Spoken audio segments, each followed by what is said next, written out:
SDI channel को subscribe करें और बेल बटन पर क्लिक करें ताकि आपको सबसे पहले हमारे नए वीडियोस और लाइव इज्तिमा की लिंक मिले। आसान तरीका है।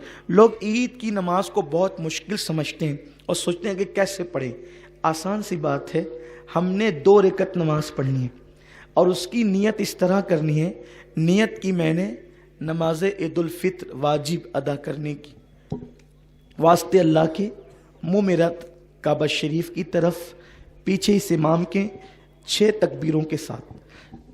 अगर आप इस तरह न कह सकें, ज़बान से नहीं अदा कर सकें, तो आप सिर्फ दिल में ये नियत करें, दिल में सोच लें कि मैं अल्लाह के लिए ईद की नमाज पढ़ रहा हूँ। बस इतना काफ़ी है, इसलिए कि अल्फाज के उतार चढ़ाव के मोहताज बंदे हैं। अल्लाह रब्बुल इज़्ज़त तो दिल के जज्बात को भी जानता है। दिल में जज्बात बाद में पैदा होते हैं, वो अलीमुम बिज़ाति सुदूर पहले जानता है कि आपके दिल में जज्बात क्या पैदा होते हैं। और दिल में सिर्फ सोच लें कि हम अल्लाह तेरे लिए ईद की नमाज अदा कर रहे हैं और हमने उसकी नीयत की है। उसके बाद जो है तकबीर तहरीमा होगी, यानी इमाम जो है वो कानों की लौ तक हाथ उठा करके तकबीर कहेगा। जो पहली तकबीर होती है, आपने भी तकबीर तहरीमा कहकर नाफ के नीचे हाथ बांध लेना है। इमाम साहब सना पढ़ेंगे, आपने भी सना पढ़नी है। सना पढ़ने के बाद हमारे मामूल से हटकर 3 तकबीरें होगी।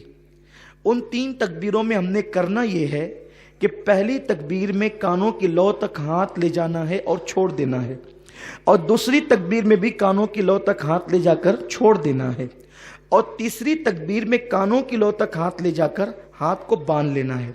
2 तकबीरों में हाथ छोड़ देना है और तीसरी तकबीर में हाथ को बांध लेना है। उसके बाद किरात होगी, रुकू सुजूद होंगे, फिर दूसरी रकत के लिए हम खड़े होंगे तो किरात होगी, और जब किरात मुकम्मल हो जाएगी तो अब 4 तकबीरें होंगी। हालांकि असल में वो 3 ही तकबीरें, लेकिन आपको समझाने के लिए 4 तकबीरें होगी।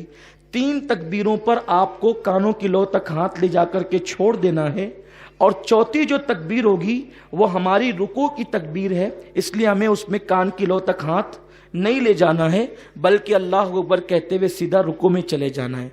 आसान सी चीज़ है कि पहली रकत में भी 3 तकबीरें हैं और दूसरी रकत में भी 3 तकबीरें हैं जो ज़्यादा हैं, लेकिन पहली रकत में किरत से पहले 3 तकबीरें हैं और दूसरी रकत में किरत के बाद 3 तकबीरें हैं। और पहली रकत में 2 मरतबा हाथ उठा करके छोड़ देना है, तीसरी में बांध लेना है, और दूसरी रकत में तीनों तकबीरों पे हाथ छोड़ देना है। और जो चौथी तकबीर है वो रुकू की हमारे मामूल की तकबीर है, उसमें हमने रुकू में चला जाना है। फिर उसके बाद जैसे हम नमाज अदा करते हैं अपने मामूल के मुताबिक हम नमाज अदा करेंगे। नमाज अदा करने के बाद इंशाअल्लाह ताला फिर खुतबा होगा और खुतबे के बाद फिर दुआ होगी। अल्लाह ताला फजल फरमाए।